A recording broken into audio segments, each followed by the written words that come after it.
Now, all right. So I was saying Yeah, that yeah, I you can just hear. released the album, the video for "My Heart on the Ocean."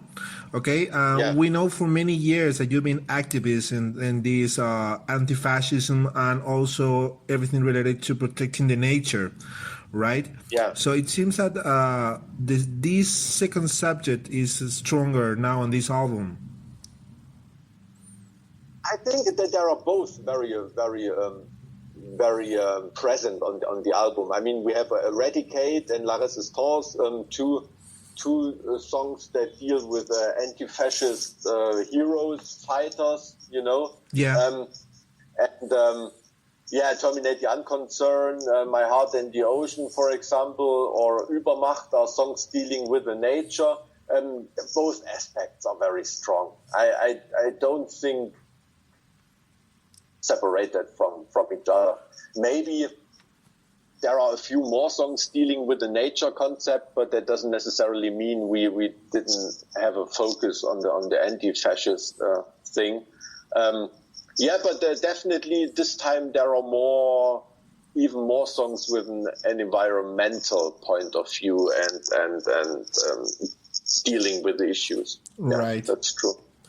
Yeah, so I think that a few days ago you premiere the documentary that is on the bonus version of the album on some cinemas there in Germany, right? Yes. Okay, so how Yeah, did that that went? was that was a great experience. I mean, it was in over 100 cinemas in Germany, and we even had some premieres where the band was in the cinema, you know, and you feel really nervous, you know. I mean, if you go out on stage at a festival, you're used to it, you know, but if somebody watches your movie in the cinema and you're in there, it's a total different situation, you know. And but yeah, when the first people, when we saw people are happy about the movie, when they were laughing and discussing about the stuff, then we were really relieved that it was received so well by the people, and it was a great experience. Yeah, definitely. Right. But it's makes you really nervous. Yeah. Okay, so this is not gonna be for the public yet until March when the versions of the albums are gonna be released. So can you explain a little bit what we can expect on this documentary? Is it just a normal documentary about the everyday of the band, or it have something else? Yeah, the basic idea of documentary is that there's this frame history or story, this frame story that is the making of the new record, you know. But during that process, we have a lot of interviews and situations and stuff where where you get to know the band, you know, the certain band members, what we are doing beside the band, where do we come from, how did we grow up, what is our mindset. So the basic idea was that after you watch the documentary, you know how the new record was made, and you know what Heaven Shall Burn is all about, you know, what kind of people we are, how everything works and stuff. That was the basic idea, yeah, to show people how a band like Heaven Shall Burn works. All right. Okay, so Of Truth and Sacrifice is a double album. I read somewhere that you mentioned that just one album wasn't enough. You need to do two to reflect all the ideas that you have on this. Were there any more songs actually to do a triple album? I don't know. Yeah, maybe there would have even have been enough songs, but then it would have taken another year. Yeah. The title was clear quite soon, and you know, the title just gives this double concept, you know, with truth and sacrifice. Then it was pretty clear that it should be a double album, you know, like a triple album. You're actually the first one that is asking for a triple album. Everybody is asking why not a single album, and you're the first one asking for a triple album. That's an interesting question. Yeah. But it would have taken even more time, you know, Yeah. and these are the ideas that came out of us, and it was enough for a double album. So we never thought about the triple album, actually. Yeah. No, but I heard from bands that when they are planning on demoing some songs for a new album, they get to like, I don't know, 30 songs sometimes, and they have to discard to keep just the 10 strongest. But maybe in your case, this time you were so prolific that you have such a bunch of songs to do a triple album, you know? Yeah, we don't work like that. I mean, if I realize when writing a song that an idea is too weak or something, it won't be a song, you know. Then I kill the idea already while it's just a riff or something. Usually everything we record will be on the album as well. Right. So we are not the kind of band that records like 40 songs and then sorts out what is best and what not. That doesn't work for us. You know, the cover artwork from Elegant Cantor is just amazing, but it's always like this on the last Heaven Shall Burn albums. It makes me want to just buy the vinyl and hang out that on my wall. You know, the cover artwork is so amazing. Yeah. So it's just art or artwork that you see that Eliran is doing, and you bought that piece, or actually you talk to him to tell him exactly what you want? Eliran put a lot of inspiration into that artwork. When I talked to him about the record title and that we want him to make something, that he came up with a concept.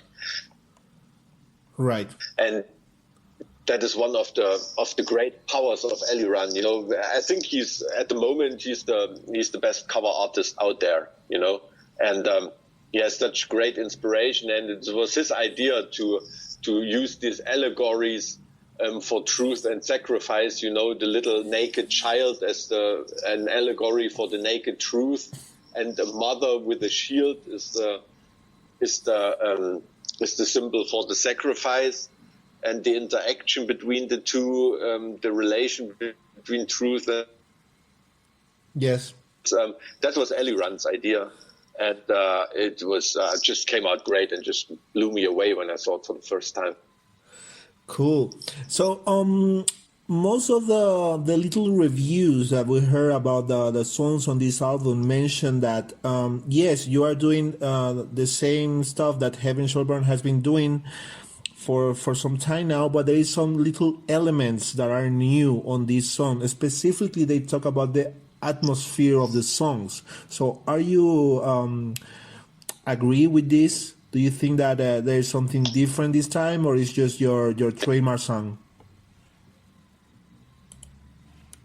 That is how Heaven Shall Burn always worked. You know, I think when putting on the new Heaven Shall Burn record, like every Heaven Shall Burn fan will know after, I don't know, 30 seconds that this is a Heaven Shall Burn record, you know?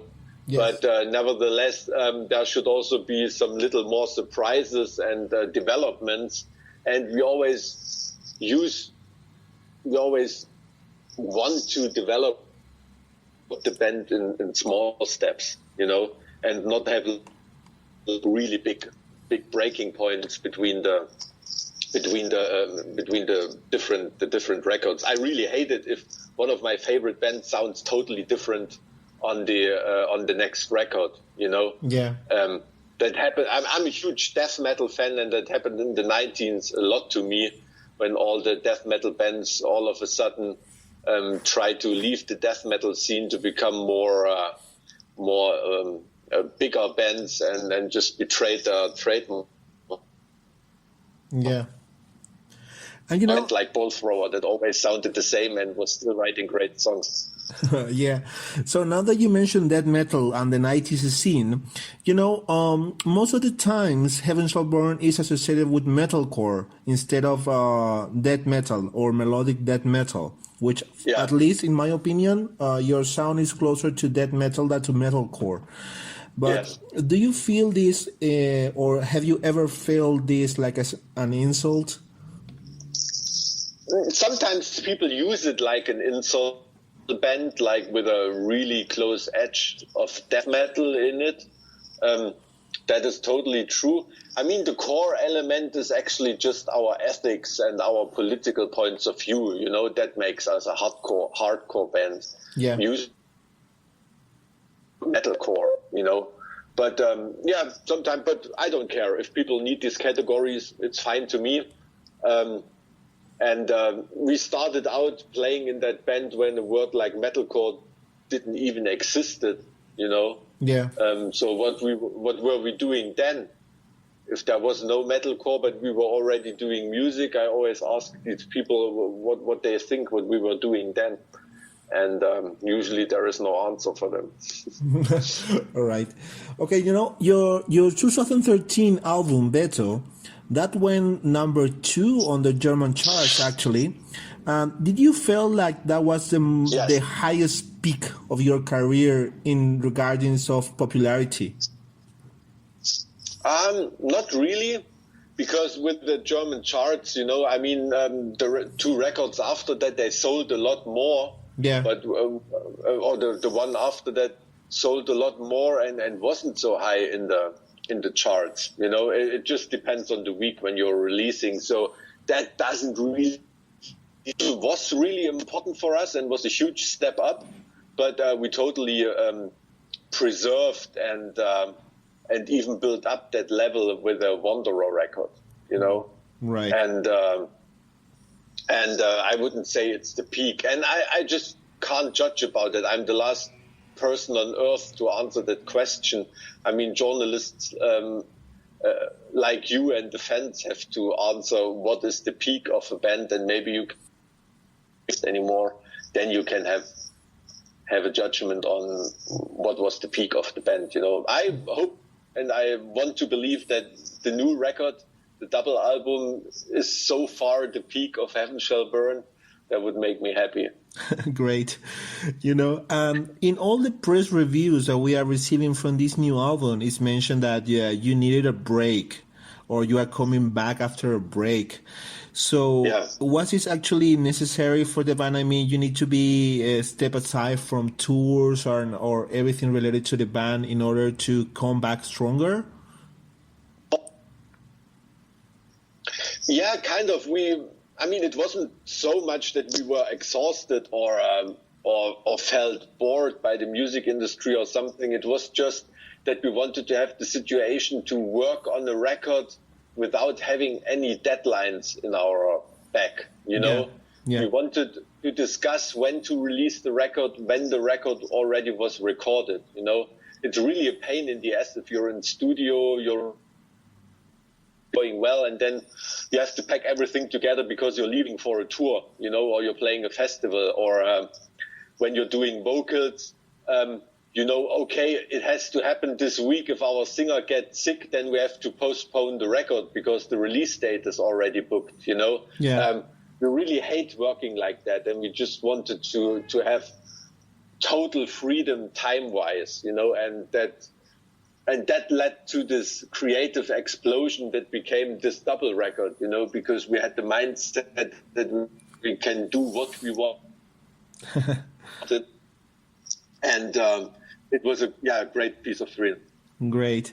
So, you know, people still talk about that massive circle pit you made here in Spain in the Resurrection Fest.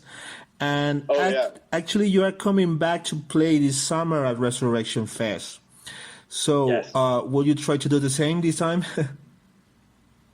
We're not planning things, you know, and it would be stupid to, you know, to and say something like, yeah, this time this will be even bigger circle pit, we'll make it, blah, blah, blah. We're just going out on stage, and if the vibes are like that, then we will do stupid things with the people, that's for sure. But we decide that on stage. We're not thinking about that beforehand. All right. Well, just to finish the interview, this is 2 questions I asked to all the musicians that I interviewed. So remember the first tours you made with Heaven Shall Burn. Okay, which is the worst place you slept while on tour? Oh, I think that was... I don't remember. I think it was a squat in Madrid. Yeah, actually a squat in Madrid. Yeah, and I remember that when we got there were some mattresses we were probably sleeping on, and our singer was so tired, he just took off his shirt and let down at one of the mattresses and fell asleep. And then the guy came back and said, "Hey, these are for my dogs. Your beds are over there, you know." And so he's with the dogs, and he had like a lot of flea bites and stuff like that. And we actually had really cool places to sleep there, but our singer didn't know because he wanted to fall asleep all of a sudden. That is a really cool story. We still talk a lot about, but we slept at a lot of odd places. We slept at beach, a lot of roof above our heads. So we totally deserved being on tour in a nice nightliner now. Good. And the last question is, which is the funniest thing or the grossest thing that you ate while being on tour?